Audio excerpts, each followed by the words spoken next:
This is a review of the Road 6 series of tires. And the purpose of this video is to give you a general idea of what it is, simple and upfront. And without the phrase, it depends. Because you ask a question on forums and then you get a million questions. This is just going to break down the basics of the Road 6 tire. And if you're coming from my point of view. Now, also there is a Road 6 GT. You can argue that all you want in the comments. Honestly, the only difference between the Road 6 and the Road 6 GT is the Road 6 GT has harder rubber on it. It lasts longer. That's it.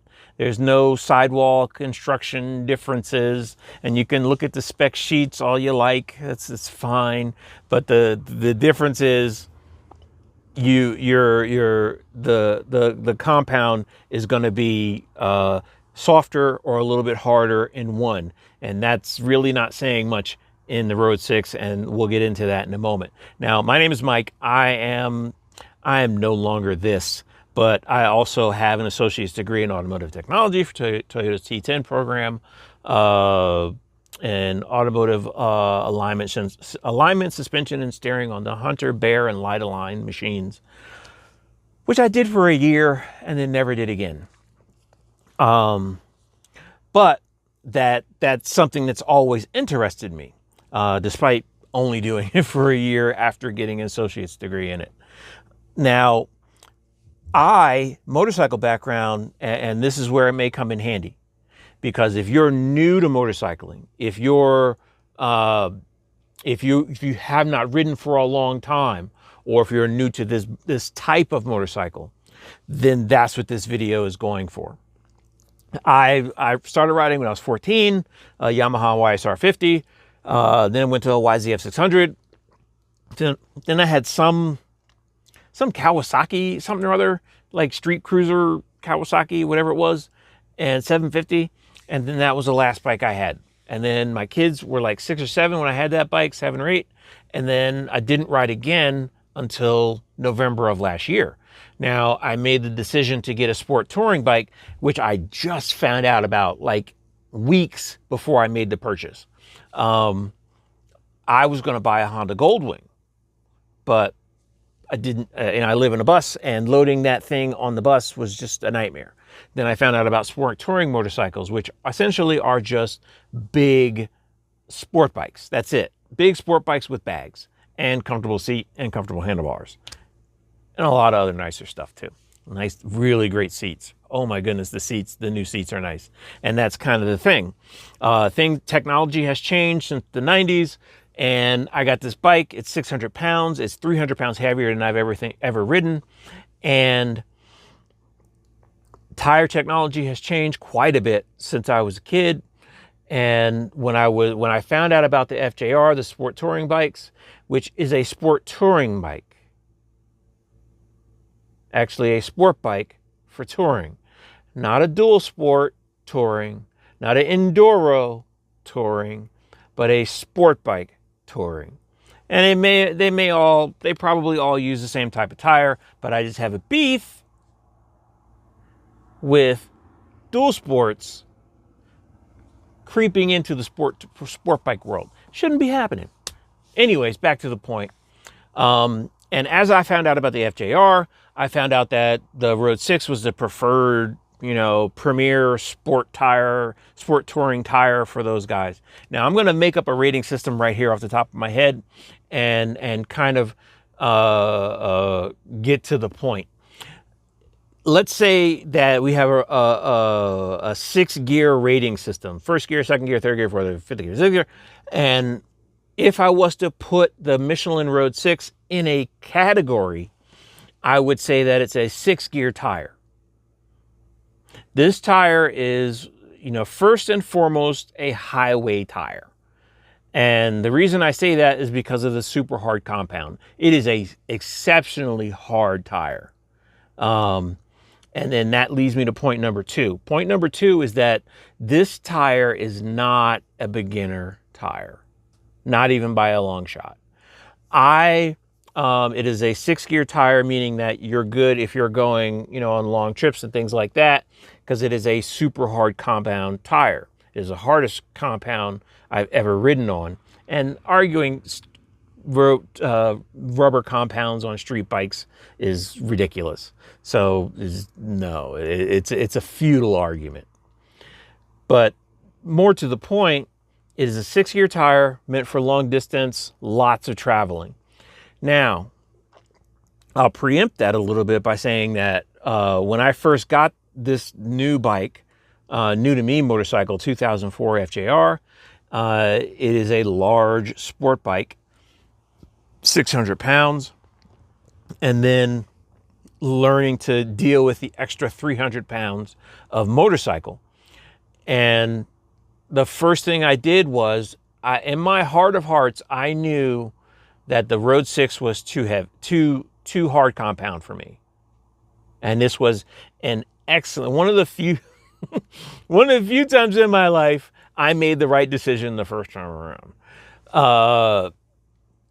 I went out and bought, the bike came with a set of 17-year-old Avons, which immediately went away. Date code was from whenever. And I got a set of Continental Motions off of Amazon, medium price range, and put those on. Then I let those wear down a little bit. I probably got 3,000 miles on them, 2,000 miles on them. Then I bought another set of Continental Motions. And then I rode those for a while. And then I felt the difference between the slightly worn Continental Motions and the brand new Continental Motions. Great tire, drag pegs, great in the corners, great in the corner exit, good grip, great tire.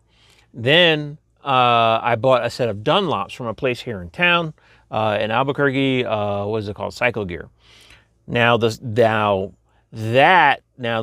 Taking a step backwards, the Continental Motion, if we're going to use that same gear system, the Continental Motion, I would say, is a 4th gear tire.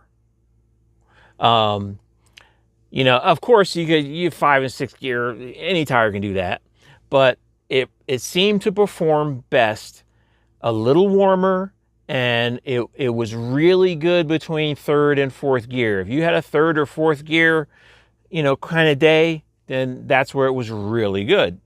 45 miles an hour, 65 miles an hour, that area. It was just really comfortable in that area.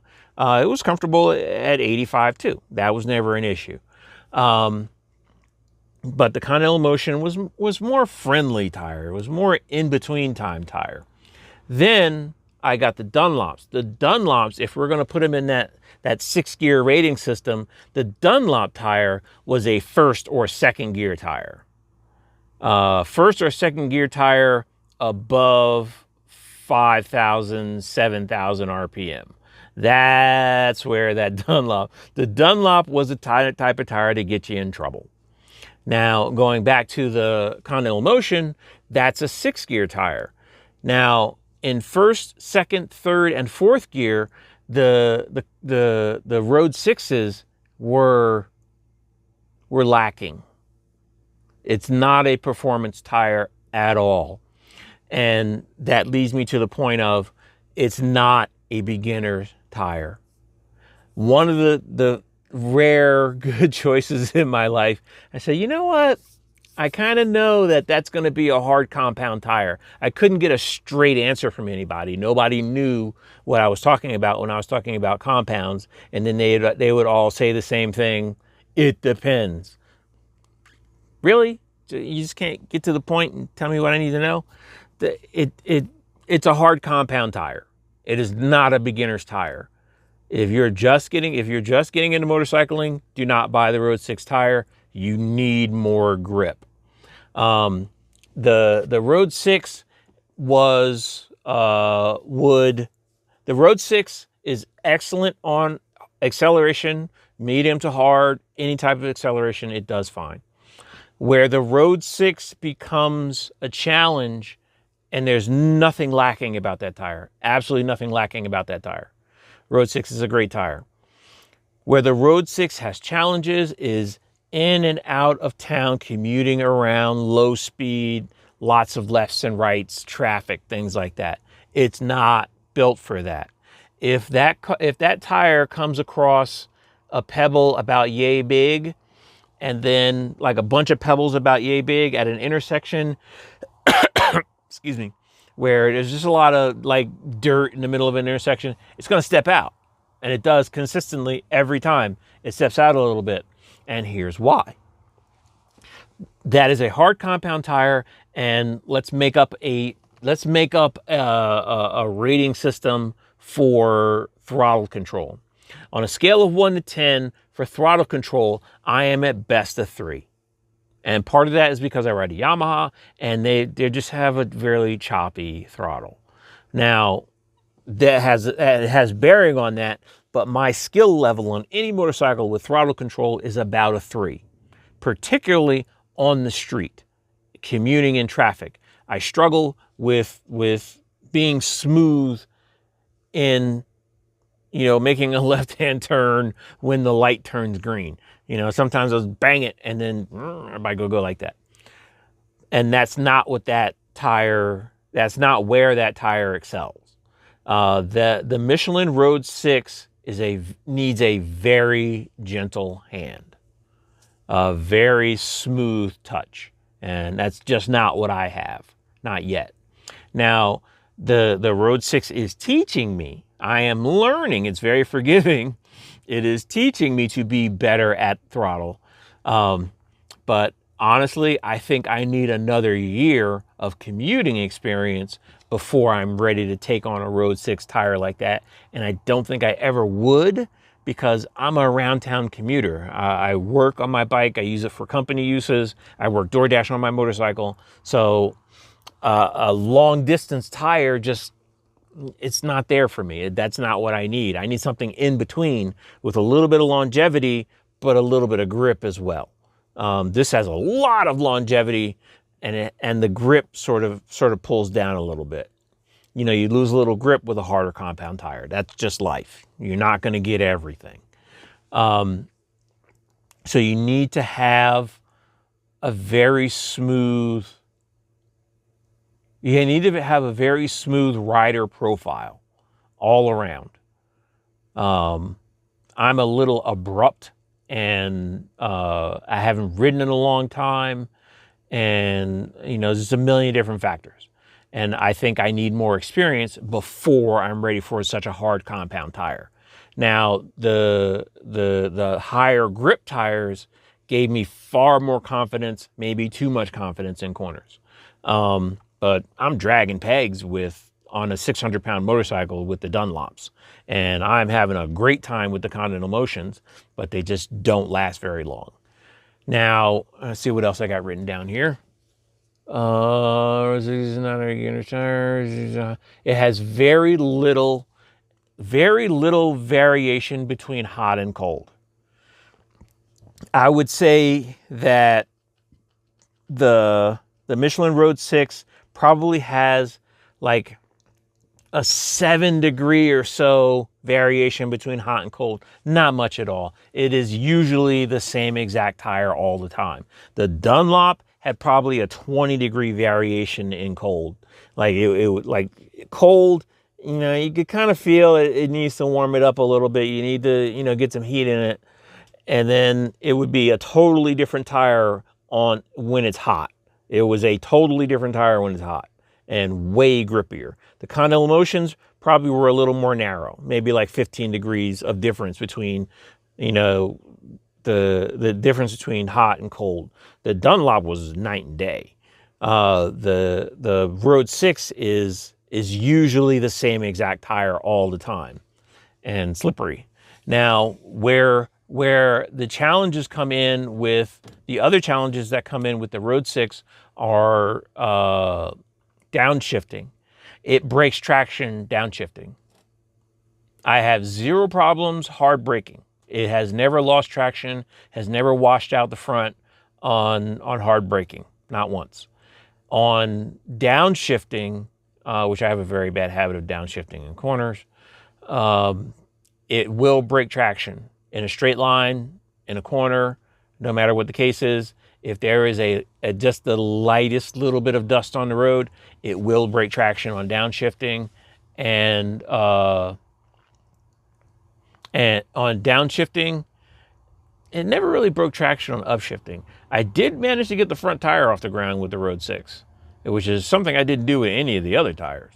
So on hard acceleration, getting out of the way, it bites. It bites into the ground and it launches. I don't know how they do it. There's some smart people in the world, and that's good because I don't know how to make tires. And so it's I think it's a more advanced rider's tire. And it's not an everyday commuter's tire, if that makes sense. So the guys who are getting, you see on here, getting the Road 6s, you have to ask, what type of riding do you do? Oh yeah, I got the Road 6, but I go to Virginia, and then I go to Washington, and then next thing I know, I'm in Pittsburgh, and then I'm going to Miami. Yeah, those guys, that's Road 6 territory. But I'm going to go to Cycle Gear tomorrow and see what they got, see if they got something in between the nice sticky Dunlop and the long-lasting Road 6, but not quite Continental Motion. You know what I mean? There's got to be something in the middle there. Something that lasts a little while, but is also a little, I could drag a peg or two with it. Who knows? Maybe it exists. I don't know. But hopefully that helps. Let's make sure I got everything in there. Street bikes. Yeah. Also that arguing rubber compounds for street bikes is useless. You're riding around in traffic. You're 90 degrees up, straight up and down most of the time. The compound that you ride on the street is nearly unimportant. If you're one of the guys that rides around with slicks on the street, good for you. But as far as, because that's how I came into it. That's how I came into the argument. Well, can I get can I get a 7 compound? Can I get an 8 compound? Can I get a 3 compound?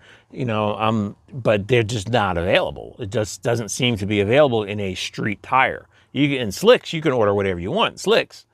But a rain compound, cut edges, whatever you want to order in a street compound on a track tire, but you can't do that on the street. You just get what's available. And I don't know. You can't argue you can't argue rubber compounds for street tires. It is a pointless argument. However, when you get into the Road 6 territory, that is a traveler's tire, if that makes any sense. I got everything? I think I got everything. I hope that information helps. If you're new to riding, welcome in. Guess I'll see you next time.